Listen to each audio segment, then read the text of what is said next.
All right, Mick, we are live. So, g'day, guys. Welcome to episode 210 of the Talking with TK podcast.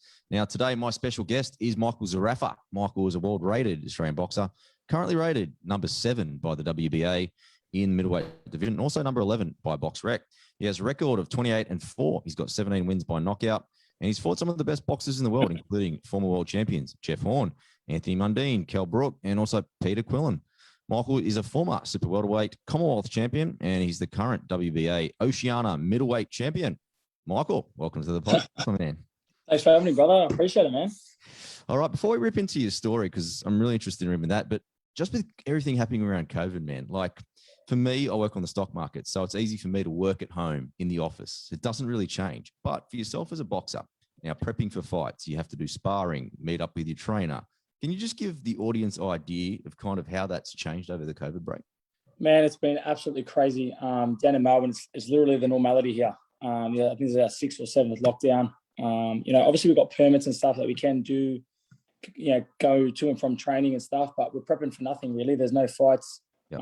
We can't have crowds. There's no venues. So it's mentally tough. And like I said, it's putting a lot of pressure on the sport. I've been in training camp for the last 14 months now because, there's no fights, there's no nothing. So mentally it is pretty hard, but I'm just surrounding myself around good people.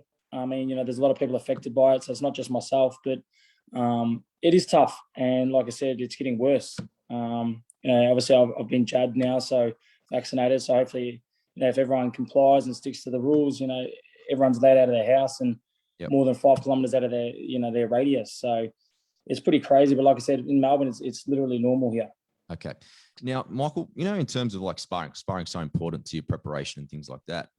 In a general kind of without COVID, how many times a week would you spar compared to, are you even sparring at the moment?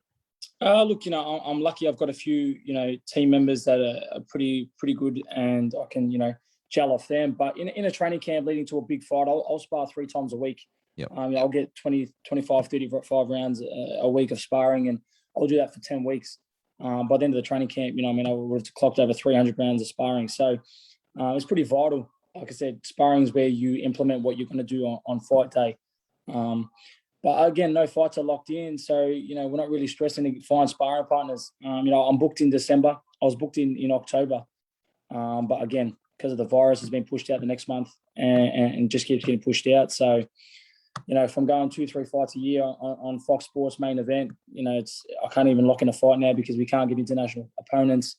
I'm highly world ranked, as you mentioned earlier, and to get a guy that's in front of me, either outprices himself or doesn't want to quarantine and go through all the rubbish that's going on in the world. So it is pretty hard, and obviously I've cleaned up my backyard.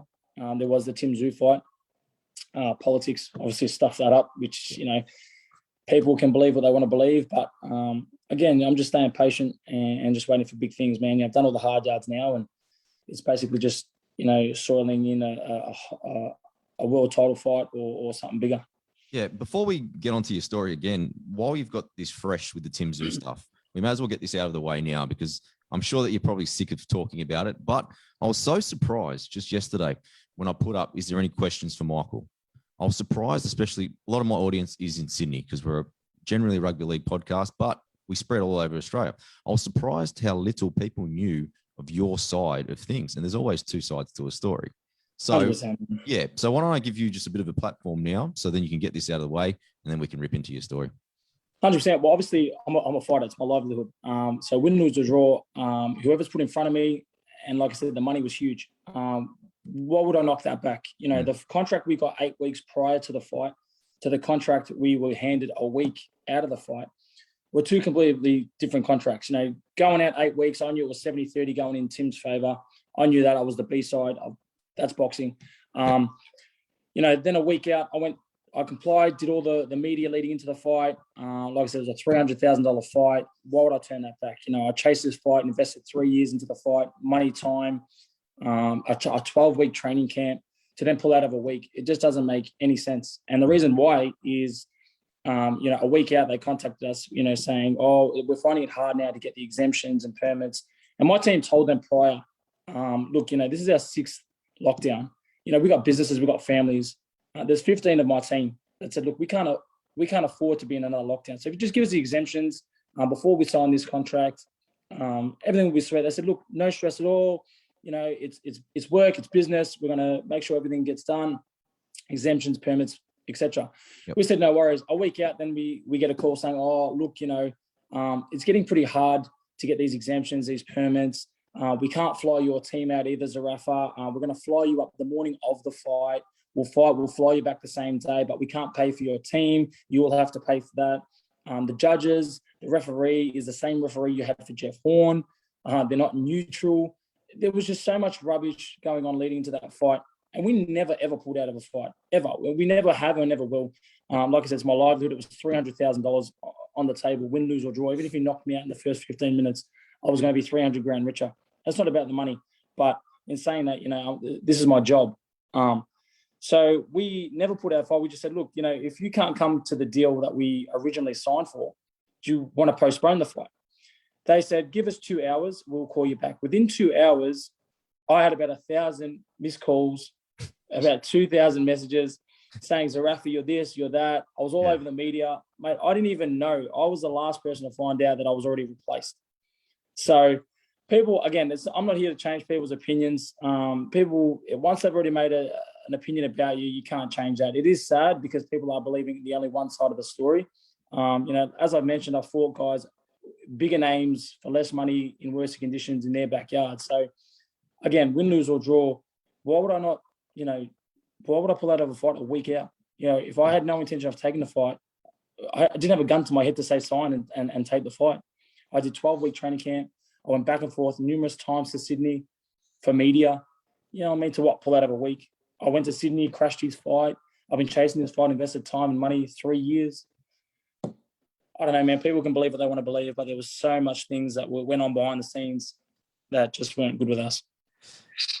2 days before the fight, like, I was really disappointed because I followed your career since the start, and Tim the same. I've loved his dad, and then onto Tim. He's a magnificent fighter as yourself. So I was disappointed. But as the weeks have gone on, and I see kind of you talking about it, Tim talking about it, Tim having a fight, I'm kind of more pumped now than I was originally. I actually think the fight's bigger now that. And that's the original plan. And it's boxing. As much as I love the sport, boxing it's a business. It's like Microsoft. It's like Sony. It's a company. So the word boxing is a business. And as much as it didn't go ahead, it's just matches now for a bigger fight.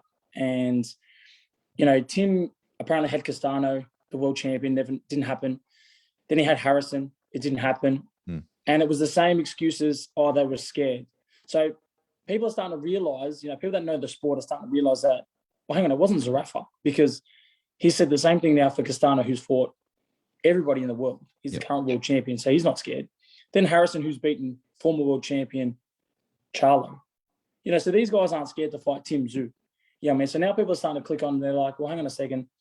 Zerafa might be telling the truth now. There's two sides. But obviously people that follow Tszyu's career are going to stick by Tszyu, and people that follow boxing are going to understand the truth, and people that follow my career are going to follow me. So it's a shame that people did believe that, but you know, that's just the sport.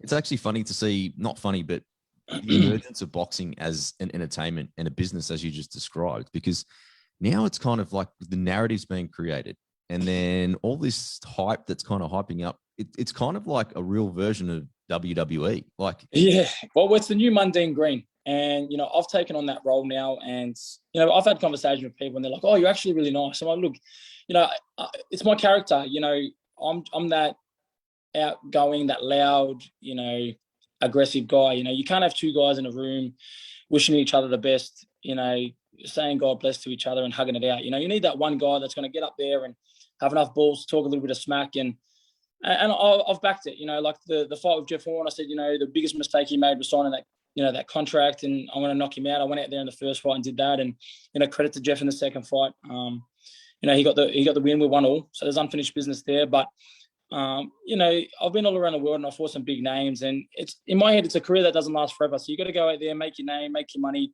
and you know, it's a legacy thing too. You know, you want to be remembered for whatever it is. You know, whether you've been involved in the biggest fight, whether you've had the most exciting fight, win, lose or draw. You know, and to me, that's a big thing. You know, to like yourself, like you just said, you know, it's made a bigger fight. I want to be involved in that, where people want to see the biggest fights, and I want to be involved in those. Definitely, mate. We'll come back to the art of promotion because I think it's a great topic for us to explore a little bit later in the podcast. But let's rip in terms of your background, Zerafa. Like Zerafa, is that Maltese? You're correct. Yeah, Maltese. Yeah. Nice, because I grew up now. I'm looking a little where bit I grew up in Sydney. We were talking about haircuts before. We're both very embarrassed. It's crazy.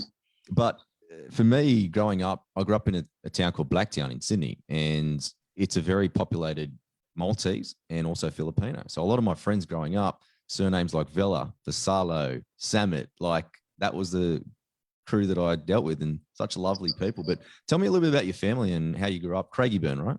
Craigieburn, yeah, I'm a local boy, just, pretty tough. I didn't have anything exciting. My parents weren't, a rich family. I never come from a rich family. We just did what we had to do to get by. And, we just stuck by each other, and we're pretty close. And like I said, we just do what we do to get by. I knew at a young age that I wanted to be a professional fighter. So school to me wasn't where I wanted to be. So I was always a bit of a troublemaker. I was always leaving school early and doing what I had to do. But, I told my parents at 14 years old that I'm going to chase a dream and be a world champion. And, being Maltese and crazy, they didn't really like that. But again, it was what I wanted to do. And, I busted my ass off to get where I am. And, I didn't have a famous dad or a famous mom. I built my name with literally my bare hands. And I've had a lot of failures, a lot of setbacks. And it's made me who I am today. It's made me a lot stronger. But growing up was definitely tough. Like I said, I didn't have anything fancy. I just did what I had to do to get by, survival mode. Now, boxing, like to pick that up for me, my love of boxing started with Rocky. Where did your love of boxing Man, start? it's crazy because as a young kid, all my family was into those, mixed martial arts, those Wing Chuns and all these Bruce Lee movies and stuff like that. And for me, I didn't like it. It bored me. Saying nothing against it. It wasn't for me. I didn't want to break someone's elbow in 15 places. So at 7 years old, I said, I chucked in my first pair of gloves and said, these can't come off. I have to be a world champion. And the vision I had at 7, and it's crazy because I do a lot of podcasts and stuff, and I say this to everybody and on the radio and stuff. The vision I had at 7 years old and the vision I have at 29 hasn't changed. Like, it's so weird to explain, but no matter how bad the setback is or how much I fail or how much criticism I get from people, it's inevitable for me. Like, I'm going to be a world champion. It's just when. And I use a lot of powerful, tools like visualization and manifestation and all these other things just to get me by. But it's just the weirdest feeling at 7 and 29 to hold a dream, no matter what happens or has happened. It's crazy. Only if you can do it, I think. Yeah, I'm really interested in visualization and all that sort of stuff. And what was amazing in research for this podcast is hearing that as a 13-year-old, you reached out to Anthony Mundine and predicted that you will end his career. Like, correct, talk to me about that. That's like the law of attraction, like what you were just speaking about. I'm not sure I've done it. I've done it a few times, man, in my career. I've got three main goals, and one was to obviously beat Mundine, to have Michael Buffer call one of my fights, and to win a world title. And I've had two out of the three. So at 13 years old, I was MySpace back then, and I found him. I stalked him on MySpace, and I sent him a message. I said, one day I'm going to fight and retire you. And he replied and he said, if you're looking to be beat, I'm the man to meet. And I left him on scene. And 15 years later, it ended up happening. I ended up living that dream and fighting my idol and retiring him. So, and he remembers that, we were sitting in the back rooms after the fight. We shared a moment, which was unreal. I remember watching him in the Contender and when I was a young kid, and it was phenomenal, man. Like, it was something I'll remember forever. And that's what I try to do in the sport. I try to make memories because, you can't do this forever. And when it's time to go, that's all you take with you. You know what I mean? Is memories. You can't lose this jumper I'm wearing, the car I drive. That's all borrowed. You know what I mean? When your time's done, all you have is memories. That's all you take with you. And that's what I try to create, memories. Yeah. So, Mick, you're very good with reflection then on what you've achieved. Yeah, look, I chase. I just tell myself people's opinions, and if someone says no, a lot of people give up. For me, that means nothing to me. I just smile because someone's opinion or what someone thinks of you doesn't change the outcome. I mean, I had a lot of hate going around the last few months because of the whole Tim Tszyu thing, and it doesn't define what's next for me. Yep. You know what I mean? Whether you love or you hate me, I guarantee you're going to watch me. And that's just life. You know what I mean? If they've got nothing nice to say about you, it means they're not doing well with themselves. And that's how they make themselves feel better. And it sounds a little bit, cringy and motivational. And it's not. It's just if they knew better, they'd be doing better. And that's what I just remind myself. When I read a negative comment, I don't get angry. I feel sorry for those people. And not because, they've got a shittier life or whatever it may be. It's just because somewhere in their life, they've missed out on an opportunity. And that's their way of showing it. And that's why I say if they knew better, they'd be doing better. So I'll just tell myself, man, someone else's opinion, whether it's good or bad, doesn't dictate my career or my life or where I'm going. I like that. Now, Mick, I told you I was going to play different sounds to you during this podcast and get you to react to it. Now, seeing that you brought up Michael Buffer. Now, Michael Buffer, when someone gets a ring announcer like Michael Buffer, it's a big deal because it's a main event that will signify that it might be a world title fight, a world title eliminator, or something very, very special about to happen. So I'm going to play this and then you can react to it, bud. Thing first, fighting out of the red corner, wearing blue and white, officially weighing in at 10 stone, 13 pounds, 8 ounces. As a professional, 25 victories, including 14 wins by knockout against 2 defeats. And in the super welterweight division, he's undefeated as a professional with a record of 23-0, 14 KOs, 9 knockouts coming in 4 rounds or less. From Melbourne, Victoria, Australia, he's the WBA Oceania Super Welterweight Champion, Michael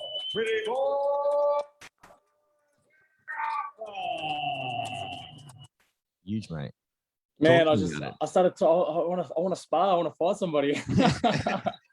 Man, the best word to define that moment is electrifying. I was in a stadium with 20,000 people, and I'm fighting a guy, Kell Brooks, whose status is huge. Former IBF world champion, fought the likes of Gennady Golovkin, beat Sean Porter for the IBF title, world title. Fought Errol Spence. He's fought everybody. So to go 12 rounds with him and have Michael Buffer call my fight was electrifying. I remember sitting in the ring and just even hearing that, the hairs on my neck stood up. Nice. And, just the adrenaline. And for me, it was just another reminder of I was born for this. Yeah. And that's been my slogan, BFG. I was born for this, born for greatness, BFG, and that's been my thing. And I just remind myself, you hear Zerafa, you hear Mayweather, you hear Kell Brook, you hear Triple G. It's like I'm meant to be there. Whether that you have being successful is not about winning. It's about fulfilling your dream and being happy and content with where you are in life. And that's me every day. And I just remind myself, man, you were born for this. Michael, watching that fight again, I watched it again last night, and it reminded me so much of when Anthony Mundine, he lost to Mikel Kessler. But in that fight, he grew so much, and he was a totally different fighter. And I feel that's why he became a world champion again and beat Danny Green.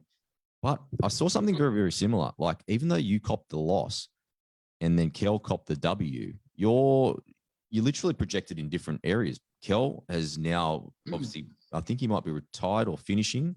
Well, no, they're trying to get him a fight with Amir Khan. There's a lot of, he's definitely towards the end of his career. I mean, I fought him 4 years ago or whatever it was, I was 26. But in that last round, you went after him. There was a point where you called him on. But it just seemed, because you were so tentative in those first 3 or 4 rounds, and then you kept growing as this fight kept going. Yeah, look, as a young kid, I do lack a little bit of belief in myself, and that's just something I've always had, and I'm not shy to admit that, But I'm at a point now where I've matured, and if I fought Kell Brooks now, I believe I'd stop him. And in that fight, I was staring across him in the ring, and I was like, Michael Zerafa, that's Kell Brook, I was a little bit starstruck, and I started very slow. And then when I got back to the 4th, 5th round, I said to myself, you know what? He's got 2 arms and a head bleeds red, man. It comes down to who wants this more. You know what I mean? And that's what it was all about. And then on fifth or sixth round onwards, I said, you know what, I got this bloke. And there was a few times where I heard him and nearly stopped him in that last round.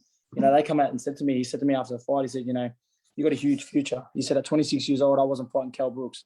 He said, and you worried us a few times, and I just wish I started a little bit, harder and more belief early, and, it would have been a different fight. 1 or 2 more rounds, I reckon I could have had him because he was hurt. He told me afterwards, he said, you hurt me a few times, got me with a good body shot. I remember pushing the referee out the way and egging him on, saying, let's go, come on, let's throw punches, and that's why I get upset when people say, I was scared to fight Tim Tszyu, I've boxed my whole life. I don't know any different, man. Honestly, I never really worked. I just chased the dream, man. I struggled growing up. I never had things handed to me. What I wanted, I had to fight for. And to hear that I was scared from a fight, it's disappointing. Knowing that I've been in the likes with Kell Brooks and the Arif Magomedov, the Russian world champion. Peter Quillin at 22 years old, fighting the biggest puncher in the division. 32-0 with 31 knockouts.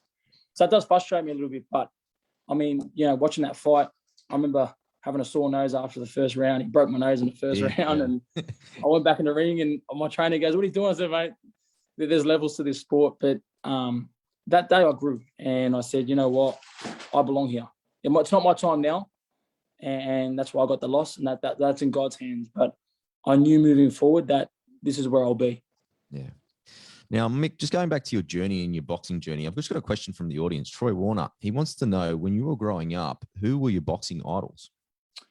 Boxing idols, man. I was obviously, everyone's a big fan of Muhammad Ali, man. That's just, he's the GOAT, he's the greatest of all time. And but I loved Roy Jones Jr. was my favorite fighter, man. He had it all. He had the skills, he had the flamboyance, he just had everything.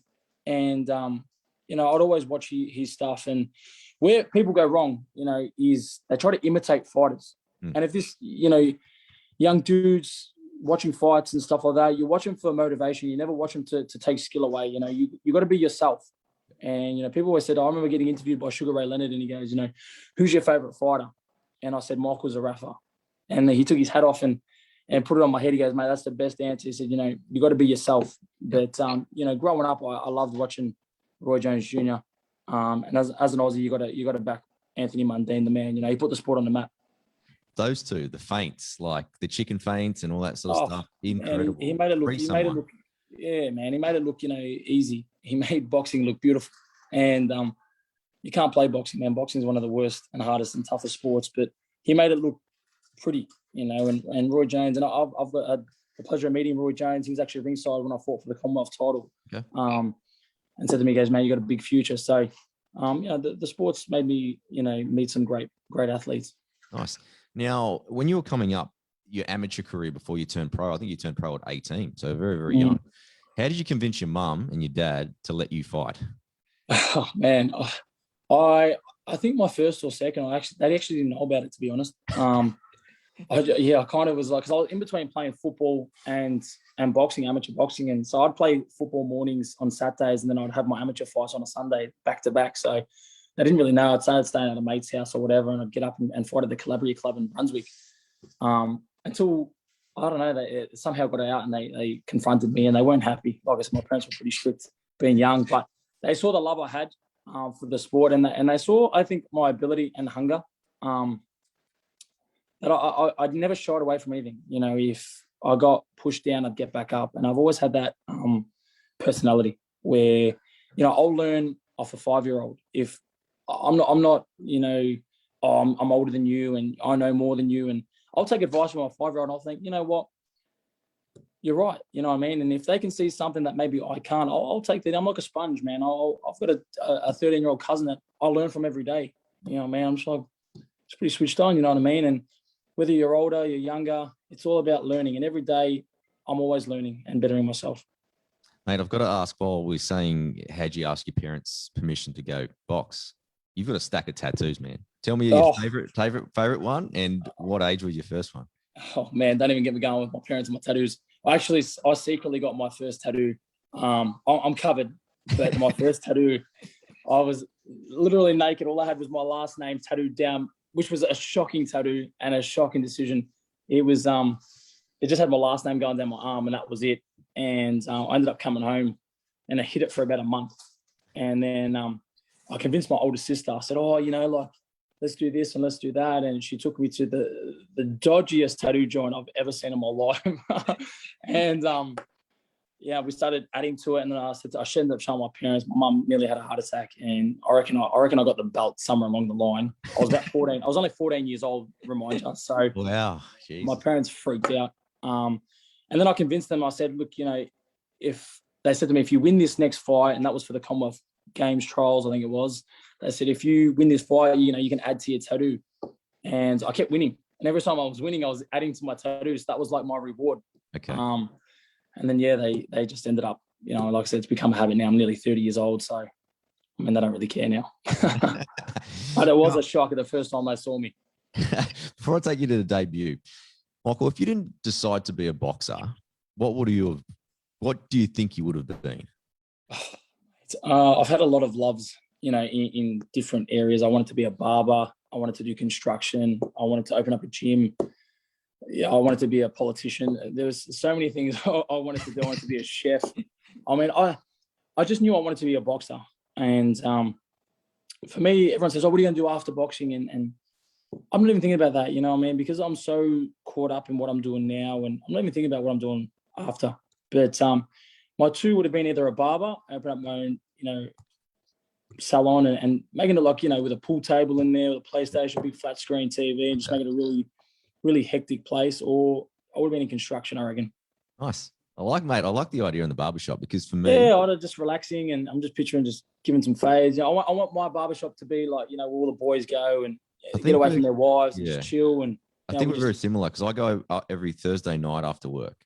Yeah. The boys talk footy.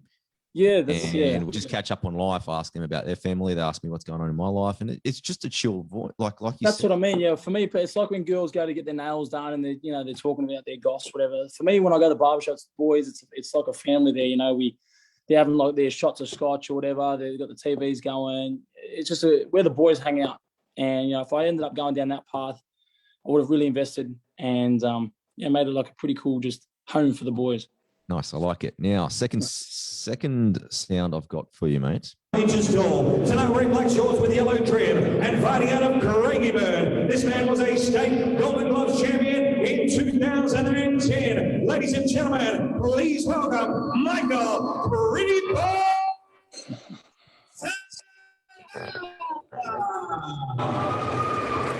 Now, Michael, that's the launching of you being the pretty boy. So why don't we start there? How did you get the nickname Pretty Boy? It's definitely not for my looks, man. I get asked this question a lot. I actually got up in the amateurs for my style. It was from Howard Lee, one of the commentators or the ring announcers, and he just said Michael Zerafa is very pretty to watch. He's got a pretty style, very neat, very tidy. The pretty boy, and it just stuck because throughout my amateur career, obviously I had him. So every time I fought, he'd introduce me as the pretty boy and, interview me as the pretty boy. And I mean, it just stuck. And I tried 1,000 times to get rid of it. But I mean, I just couldn't, I wanted something dangerous, like the body snatcher or the bomber or something, But they gave me the pretty boy and I've just rolled with it now. And I've tried to, obviously, it doesn't work, but I've tried to keep that image. It's not working for me, but. We're talking, this is 10 years ago. You're 18 years old, a baby face. And I've got to ask, I'm sure before your first fight, you would have been nervous as hell. Has that nerve ever gone away? People ask me that as well. It's different nerves. People get nervous. Some people get scared. Some people are get like stage fright. Where for me, it's exciting nerves. It's not scared. I know the hard work's done. So for me, every fight's the first fight. Even now, it's the first fight again because you've never fought that person. I've had 33 fights as a professional, but I'm fighting that person for the first time. So I just tell myself, what? All the hard work's done. Go out there and have fun. Whatever the outcome is, win, lose, or draw, just enjoy. You know what I mean? Have fun. And that's what I do. I just take all the pressure off me and, I'm super chill. Even before the Horn fight, the first fight, people were like, aren't you nervous? When I was in England fighting Kell Brooks, they're like, aren't you nervous? I was dancing and just having a laugh with everyone. Everyone's like, man, you're on in like 10 minutes. Like you're fighting Kell Brook. And I'm just like, yeah, man, like I'm here. You know what I mean? Like I got two options. I'll either be nervous and scared and go out there, or be happy and calm and go out there, you know? So I'll take that option. But for me, like I said, it doesn't last forever. Win, lose, or draw. Whatever the outcome is, it's in God's hands. I know I've done the hard work, you know, and I just tell myself, doesn't matter. The guy July 5th is the same guy July 7th, you know, so just enjoy. Mick, I love watching a boxer's first fight because it just shows the evolution, especially on their style. You probably seen that style, what you were in that first fight. You were moving heaps. You probably would have had that fight gone 2 or 3 rounds, gassed after that because you were moving. I was disgusting. I hate watching that fight. I look disgusting. How did the kind of style, what point do you reckon it evolved? Because obviously now you're so composed and you're such a different fighter. At what stage do you think that style evolved? Look, you know, obviously the art of the boxing is hit and not be hit. So, you know, being young and not experienced, that was my game plan, just to hit and run, you know. And now as I'm older, more mature, I know that I'm not going to, it doesn't hurt, you know, so I try to engage and it's like a game of chess or checkers because it's a lot faster, you know. So you try to break down your opponent. You know, you see what they're good at and what they're not good at. And, you know, you just each round. For me, it was like I want to get in, get out. Now, I got 12 rounds. You know what I mean? I got 36 minutes to try to break you down. And that's I'll give you the first 5 rounds. You know what I mean? Because I know you got to survive the next 7. And that comes down to game plan and maturity and experience. And each fight, I gained something. You know, I watch back my fight. I actually never watch back my fights. That's a lie. I was about to lie to you then. But you know, doing interviews and stuff like that, I see how I was and where I am now. And I just learning, man, just, you know, getting hit by dropping your hand in sparring or, you know, running fast and then running slow and, you know, seeing the difference, just testing out the waters, you know, testing out the body and listening to the body and just growing, you know, and the best way to get smart is educate yourself. And that's what I just do, man. I just see where I go wrong and just try to get better. Yeah. Mick, can you take me through the kind of the psychology of knocking someone out? Because you've trained so hard for this fight and you've done something that I'm sure that you can describe in a sec, probably is amazing because you've pulled something off. But at the same time, you see someone go down and they might be hurt.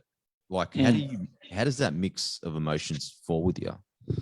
Look, you know, as much as there's a lot of, you know, shit talk and stuff leading into a fight, you know, you never want to see anyone get hurt, man. And as long as both fighters get in healthy and come out healthy, that's all you can wish for. But I mean, it is an accomplishment stopping a fight early because, you know, you've put in the hard work and, you know, obviously leading into that fight, there's back and forth smack. So, you know, you want to prove your point. But, you know, I was also involved in, you know, a tragic death in the sparring, you know, I mean, with, you know, my former sparring partner and opponent, Dwight Ritchie. So, you know, from that day onwards, I look at things different and I see, you know, as much as I want to win the fight, you know, I mean, it's scary because I've been in such a traumatizing, you know, event. Yeah. So I wish good upon anybody that gets to me with me. And like I said, if we go in healthy, come in healthy, that's all I can wish for. But sadly, you can't play the sport. You know what I mean? You can't play ball. You can play soccer, you can play boxing, but, you know, you can't, I mean, football, you can't play boxing. Yeah. You know, so you just pray and you leave it in God's hands. And like I said, you just wish for the best. Definitely. Now, Mike, I'm going to take you to another moment. It's going to be, I'll play it too. On is Jeff Horn. Zerafa picks him off and Horn's ready to go. He's ready to go. He's in the corner. Fight David. Shots that he needs to get to the canvas, and he does. Got to stop it. He's done. Fight David. Throw the towel. They should throw the towel. He's gone. He's Jeff Horn. Horn. Throw the towel. Over to the corner or to the referee to stop this fight because Jeff Horn, world of hurt with 4 seconds remaining. That's what it goes to work. Terrible. Stop the fight. Zerafa, Wow. says sayonara to Jeff Horn's Japanese dream. Now, Michael, that's the finish of your first fight with Jeff Horn. Now, previous to this fight, because the boxing community is a very small community, as you know, because of Jeff Horn beating Anthony Mundine and Manny Pacquiao, this actually made you mainstream in Australia. Talk to me about the events before the fight, where you were at, like in terms of your life and boxing career, and what impact that has had on your, again, life and career. Look, man, boxing's tough. And I was actually saying this today. You literally there's no growth in boxing. You go from overnight success to a superstar. You know what I mean? That's the sport. You go from 0 to 10 overnight. And before that fight, I was just a journeyman. I was a prospect.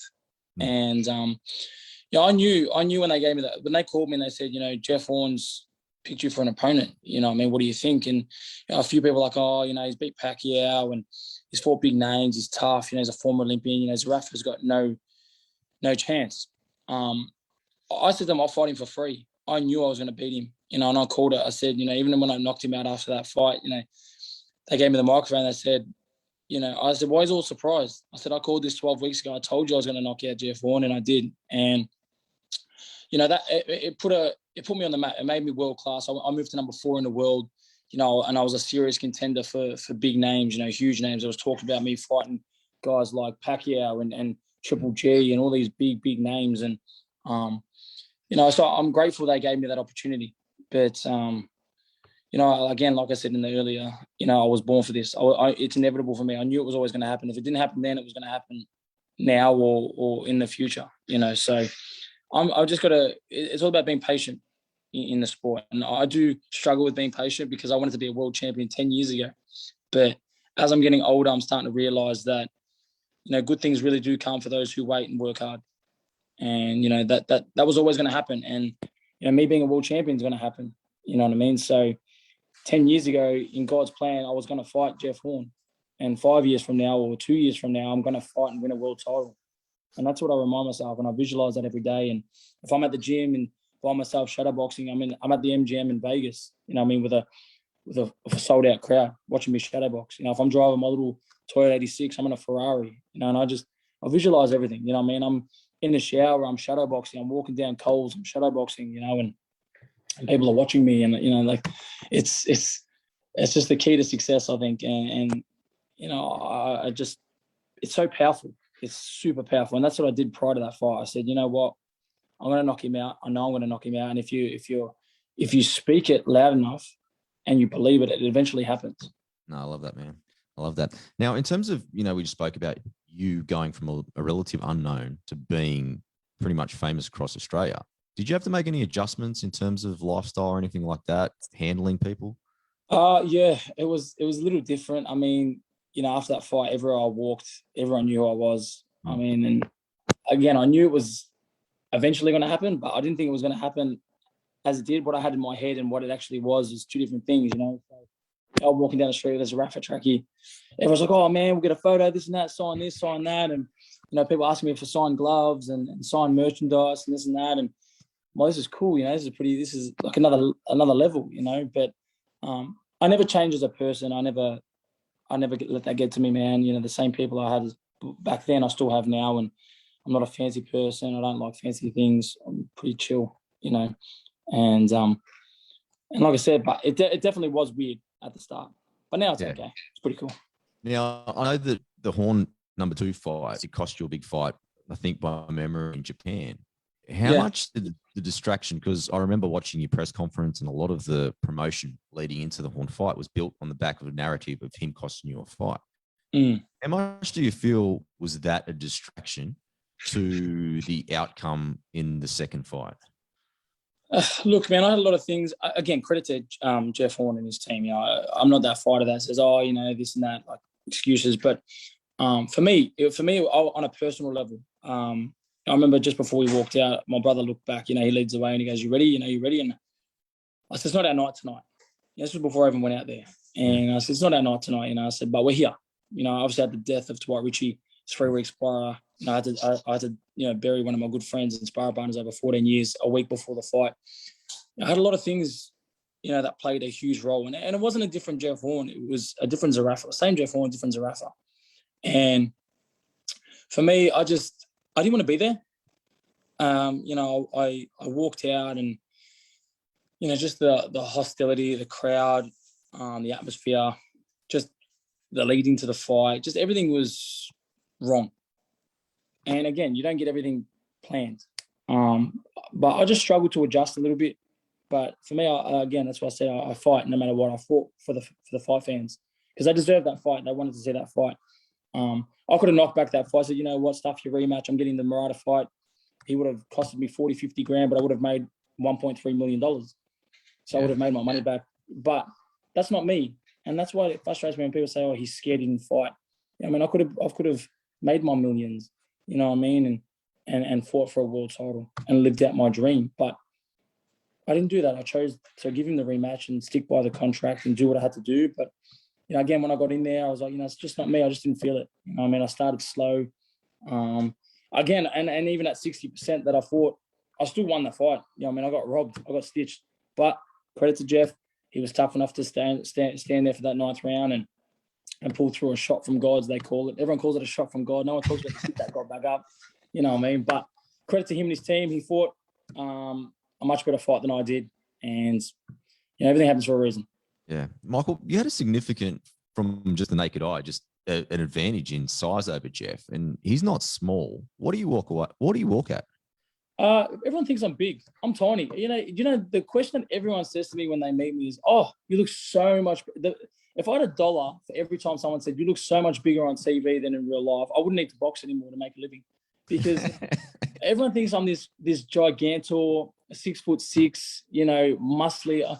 I'm tiny. I'm skinny. I've got legs like my fingers, and you know, I'm not a big dude. You know, I'm a pretty small frame. I debuted at 66 kilos. Yep. So I'm not a big dude, but people think, you know, I'm a monster. And Jeff Horn, shoulder to shoulder, he was a lot bigger than me. You know, he had very heavy hands. You know, body strength, he was a lot stronger than I was.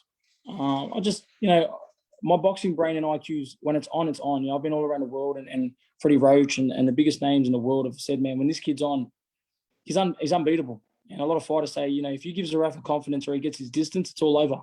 You know what I mean? And that's what I try to do. And I just couldn't do that in the second fight with Jeff Horn because my mind just wasn't there. You know, I was just talking to myself. I remember in the 3rd or 4th round, I said, Mick, come on, you know, what are you doing? You know, I was literally talking to myself to try to motivate myself and pick myself up. But, you know, I went 10 rounds later and, yeah, I fell short.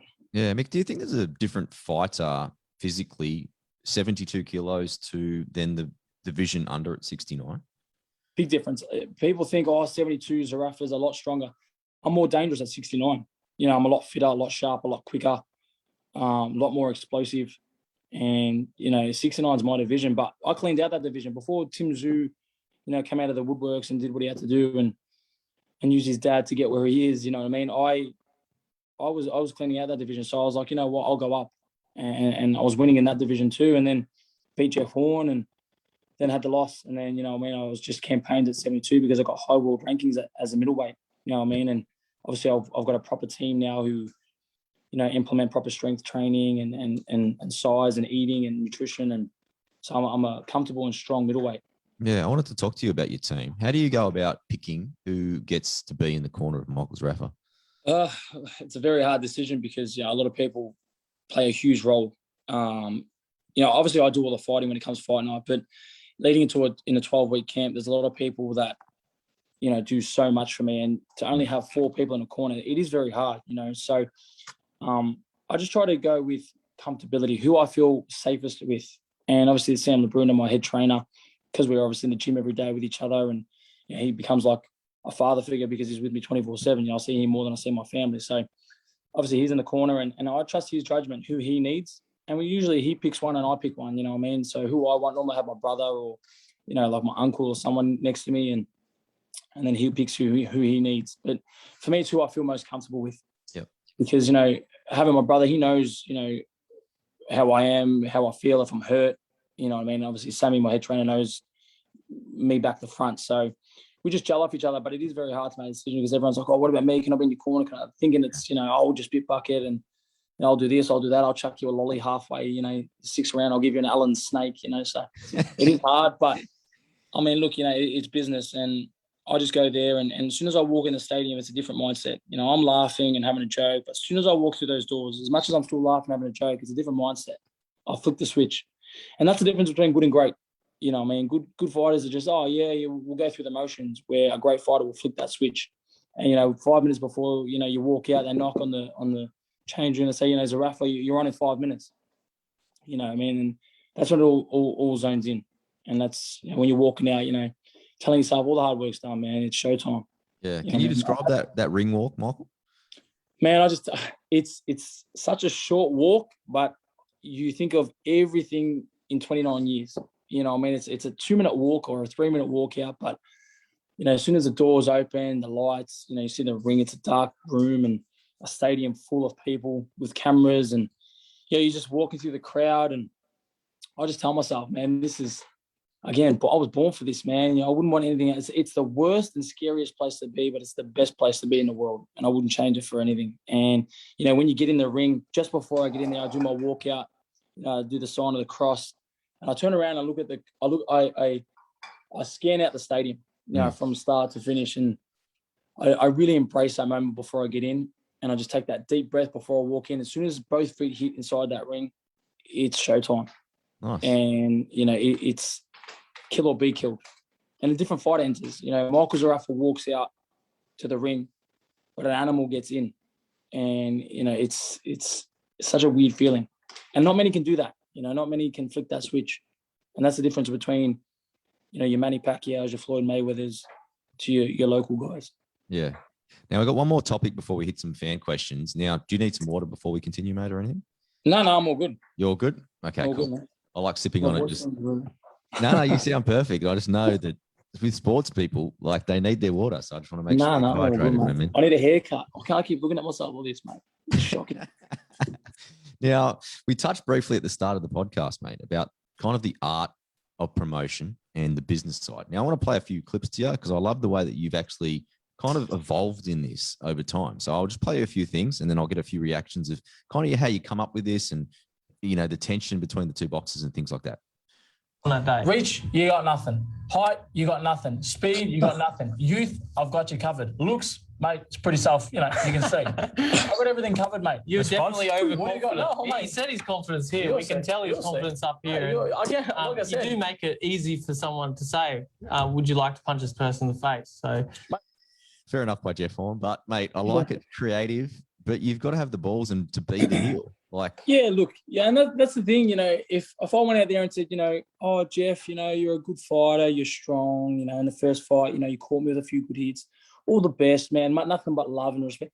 People are going to be like, man, are you fighting or are you going out on a date? You know what I mean? So for me, I think being loud and bringing eyes to the fight, again, people hated me, people loved me, but they watched it. You know what I mean? That's what it's about. It's about this sport lacks confidence and lacks, you know, people speaking their minds, and you're in a country that doesn't really get behind boxing. So why would we be quiet? You want to put more attraction to the sport, you know what I mean? And do what Mundine Green did. You know, they said to themselves, why are we going to go overseas and compete with the world's best? When we got pay-per-view, main event, we're earning millions, we're putting eyes on the sport. Let's do it here. You know what I mean? That's why they had that rivalry, and I've got that with, well, pretty much everybody. So, you know, and that's what it's about, you know what I mean? And I'm not known for doing something bad or illegal. You know what I mean? People say, oh, you know, he's a wanker and this and that. But at the end of the day, you know, people that actually know me know that I give back and, you know, I help people. I never shy away from, you know, bringing someone to my level. You know, each one teach one for me. You know what I mean? And whether you're 5 years old or you're 50 years old or, you know, nearly 100, I make time for everybody. And that's what I mean. I just go out there and just bring attention. You know, I mean, I knew if I went out there, and I knew Jeff Horn is quiet, you know, and he's not a bad bloke, but he's boring. He's vanilla. He's very plain. And that's just his personality, where for me, I can beat that guy, you know, but it didn't really work for me. You know, my 19, 20 fights, I was very God bless, all the best, much love, nothing but respect. Thank you for the opportunity. And I thought, you know what? Why am I giving these guys credit for something that I'm doing? You know what I mean? So me saying I'm going to knock out you two front teeth, that's a part of the sport. You know what I mean? We're going in there to punch each other's heads in. After the fight, we'll buy each other a beer. There's nothing but love. Yep. But before the fight, let's turn everyone's heads and chuck it on channel, you know, Fox Sports or whatever it may be. Let's put interest in the sport.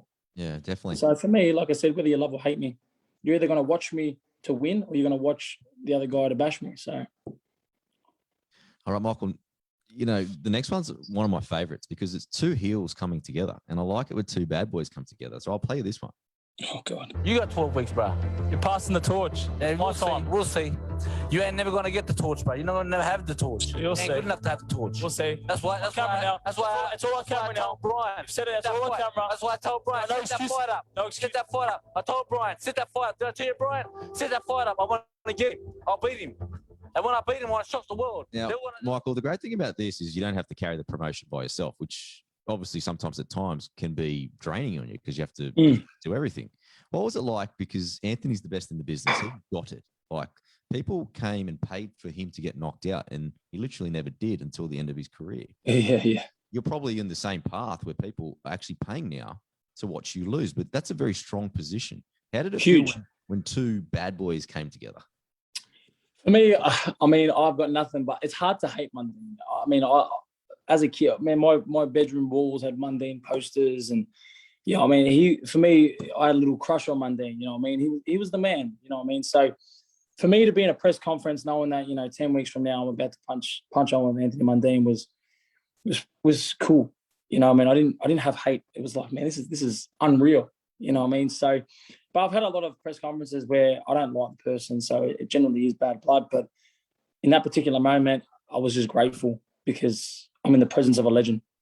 And what can you say? Mundine, he rings me all the time. We talk, and he says, "Man, you're in the best position." He said, "Keep doing what you're doing." He said, "Because that's what I did." And like you said, people are paying to watch me get my head kicked in. So he goes, "That's what you want to do." He goes, "You're bringing the sport back." You know what I mean? See, Jeff Horn had a massive win, but he doesn't have that flamboyance. He doesn't have that personality that keeps it going. He died very quick. You know what I mean? And Zoo's the same. Zoo's up, but he's very boring. He's very, I'll let my hands do the talking. So, man, obviously we're going to let our hands do the talking. We're boxers. You know what I mean? We're going to go in there to fight. You know what I mean? So that's why this Isaac Hardman, there's a few other guys out there that, we need to fight because it's entertaining. Hardman, well, he can't speak.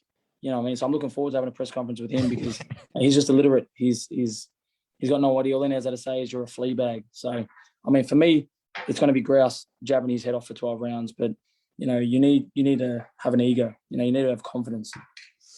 All right, final sound for tonight. Now, this one's a little bit more tense. I'll play it, and then I'll ask you a couple of questions off the back of it. It's to do with Tim Tszyu. You don't understand about levels. Man. Okay. You don't understand. Okay. Yeah, all right. We'll see. Well, I said we'll see. Told you. It's not Mickey Zerafa. It's Mickey Hatton's rocking up. I swear. I'm taking over. And the Pacquiao's going to rock up. All right, that's fine. We'll see. Remember what Pacquiao did to Hatton? Okay. You remember what Ricky Hatton did? You didn't talk about that fight, man. I'm just saying. You remember what happened? I'm just saying. You remember what happened in that fight? Mickey Hatton's rocking up. Now, Mick, it's very interesting because of the way that was portrayed in the media. Because shocking. In the actual press conference, you spend the next 2 minutes rapping Costa Tszyu and what he's done for Australian boxing. So, but there was no doubt that the intensity between you and Tim was there. How was it when it shut off the cameras? Look, I still believe that Tim, he's not scared of me, but he's very intimidated by me. So, and I know, and that's why I said to him, I said, man, you can tell the cameras, the promoters, the people, the public, I'm a fighter. I know what you're feeling. I said to him, and he looked at me and I could tell that he knew I was right. So he's very intimidated by me. And again, when you watch the actual full press conference of that, I again praise his dad, praise what he's done in the sport. I was just referring to obviously Ricky Hatton and his old man fighting. There's ways to beating him. They're not invincible. They're men. You know what I mean? And you cut them, their blood's red, just like mine. So I was referring back that, he's not invincible. There's ways to beating him, and I've worked out those ways to beat him. And, obviously off camera, Tszyu was he's very quiet. He doesn't like the heat. He doesn't like, back and forth confrontation. He's very just to himself. But again, which is very boring. If I was the same, when he was with Jeff Horn in a press conference, the most exciting thing was Ben Damon, the ring announcer. Yeah. I mean, the Foxtel were trying to bring me back into the mix because it was just, they were giving each other, it was like they were on their first date. You know what I mean? So again, I had to try to spice things up, and off camera, we had to start and stop a few times because, they were kind of getting angry at Tim because he wasn't saying anything. It was just me doing all the talking. They're like, Tim, can we have a word with you? And then he went outside and he come back in and they tried to fire him up again. Like, mate, you got to fire up. So there's a lot of things, and that's what I try to say to people. There's a lot of things that go on behind the scenes. There's a lot of politics. There's a lot of things that are involved. And that's why when that Tim Tszyu statement came out that Zerafa doesn't want to fight, he's pulled out of the fight, I was like, here we go. Surely people aren't believing this. But sadly, people do. Yeah. And that's fine. In this sport, you got to have tough skin. To rock up to an event full of people, to punch on with a guy that's done absolutely nothing wrong with you for 12 rounds, a criticism is not going to bother me. You know what I mean? So that's just how it is. Michael, I'm a pest and a half. You ask all my mates, I got little indicators that I know when to go after people. When he said, don't talk about that fight, that would have been my just to keep going. Did that just light a fire in you? Yeah, I wanted to. Look, man, I'll be honest, I was very surprised because I didn't think he was that sensitive. I thought, all right, I was just trying to, niggle at him a little bit and try to fire him up. And when I saw that, it made me more confident for the fight because I was like, man, if that's all it took to get under your skin. I've had fights where you were 8 rounds in and I'm whispering in your ear, I'm talking to you, just revving you up just to try to make mistakes. And I'm like, this is so easy that I got under his skin so quick. So, man, I'm gonna knock him out. And I know he fears me. I know that because off camera, they've said to me already, their team, Zerafa's a huge risk. If we can go around Zerafa, we will. And it's proof in the pudding now because people can say what they want about our fight, but he's done it to Castano. He's done it to Harrison. And now he's fighting a Japanese bloke who I've got sparring 4 years ago, which you'll probably see viral because people send it to everybody. But I sparred that Takashi guy 4 years ago in Japan and annihilated him. So easy win for Zoo. There you go. All right. To finishing it off, Michael, I've got a few audience questions, mate. And there's some good ones in this one. So the first one, Timmy Valentine, he wants to know, do you follow any other sports? Not really, to be honest. I mean, if big events are on, or like obviously other athletes are fighting, like I got Alex Volkanovski, who I'm good friends with, who's fighting this week. I'll tune in and watch the big fights. You know what I mean? So, or the grand final and stuff like that. But actually following and having a team and following it, not really. But I support any Aussie that is giving it a crack. I'll support or any big event. Nice. Now, a few Kiwis listen to this podcast and they want to know, are there any Kiwis any Kiwi fighters on your radar? Not really, to be honest. There's a lot of good Kiwi fighters, don't get me wrong. Opatea, that Justice Huni. There's a lot of guys that are making noise, but for me, in the middleweight division, I don't know if there's many. Unless, you go overseas and they might have some, New Zealander in them, but not really, no. All right, over time, who would have been your dream matchup for you to fight? Miguel Cotto. Nice. Yeah, man, he's my favourite fighter. I like that one. I was lucky enough to spar him in America when I trained at a wild card. Did you? How'd you go? I remember, yeah, unreal. Really good. He's one of those fighters that he'll take you to deep waters and he'll drown you. But I remember walking in and I was like a little girl seeing their crush. I was just starstruck. I was like, Jesus. He walked in with his dogs and his family, and he goes, "Oh, we're sparring." And I was like, Jesus Christ, dreams really do come true. And so that was unreal. Man, he said again, he goes, "Man, this kid, you give this kid confidence, man, no one will beat him." Yeah. Now Miguel's short. Is he like muscly thick? Yeah, he's a lot shorter than I am, but again, he's a lot more broad. Yeah. Okay. I mean, if you saw me in person, you'd say the same thing. Oh, you're actually not that big. I'm not. Yeah. I mean, these are pretty. Pretty huge, but must be those Instagram filters, eh, mate? Yeah, man. Yeah, I mean, I chucked 2 of them on. Now, next one, and he says it's a bit off topic, but what's your thoughts on rugby league players like Paul Gallen getting main events? Oh, I've got to be careful here because I got done for this last time. Look. Great question. I'm not a big fan of it, to be honest, because I feel like, look, it's great because it turns heads into the sport, but it also takes a lot of attention away from legitimate fighters with a huge career. You don't see me saying, you know what, I'm done with boxing. Hey, chuck me in the forward line playing for Essendon or put me as a striker for Melbourne City. Yeah, it doesn't work like that. They wouldn't even look at you twice. But the fact that these guys think that, I'll have a fight and all these celebrity matchups and all this stuff, it is a shame. And, Canelo Alvarez thinks the same. It's a joke. But, in saying that, I give credit where credit's due. He did well. He's not a boxer. Eventually he was going to get hurt. And in his last fight, obviously, he did.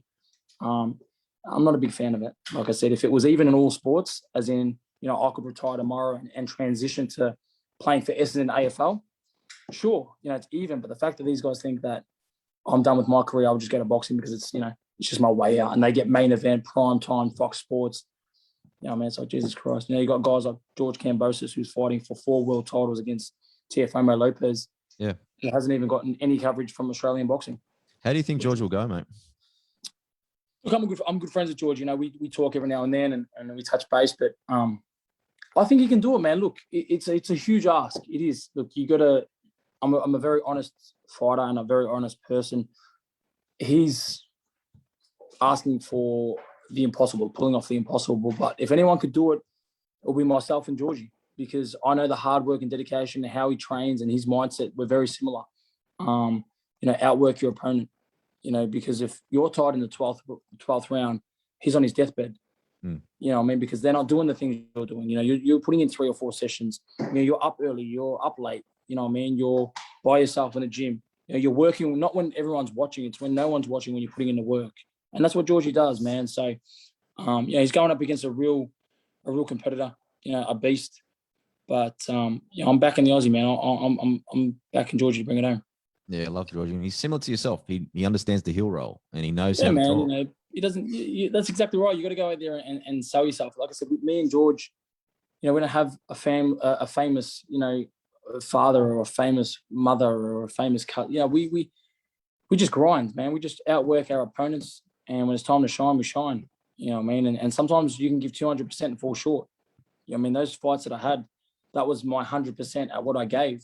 It wasn't enough. He gave 101%. Or, you give 200, he's giving 201. That's life. But if you haven't lost, been knocked down, been knocked out, you haven't fought anybody. And that's the truth. Final audience question, Michael. Now, this was from Jaden Clark. Now, you briefly touched on this guy. Now, he wants to know, he must have just tuned in. He wants to know, when are you going to fight Isaac Hardman? Now, realistically, how realistic is this fight? Huge. It's happening. It's going to happen. He actually texted me just before. He actually texted me, like, personally. I said, boxers actually do that. Well, he does. I think there's something wrong. But, look, it's a fight that it will happen. It needs to happen. Obviously, with what's going down, Foxtel was a little bit, what can you say, dirty with me, I guess, which is understandable. But, again, it wasn't the truth. There's a lot more behind the scenes. But, again, they lost money, so they're a bit hesitant to just throw me into a huge fight. But in February, if it's not December, it will be February.